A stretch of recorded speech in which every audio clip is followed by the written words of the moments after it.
No es Pedro Sánchez quien tiene que aclarar los pactos.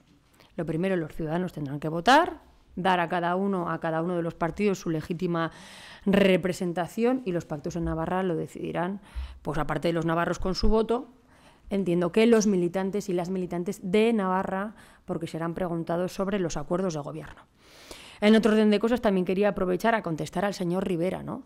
Que da carnets de constitucionalistas y no constitucionalistas. Yo, sinceramente, un partido que no reconoce y que quiere acabar con los fueros de Navarra, que están recogidos en la Constitución, me parece que el objetivo constitucionalista que él mismo se atribuye, pues me parece que no es coherente y que está absolutamente fuera de lugar. Como digo, no es el señor Rivera quien para dar lecciones de quiénes son constitucionalistas y quiénes no son constitucionalistas. Además, un partido que ha llegado a un acuerdo de gobierno con Vox, que quiere acabar, entre otras cosas, con la igualdad recogida en el artículo 15 de la Constitución.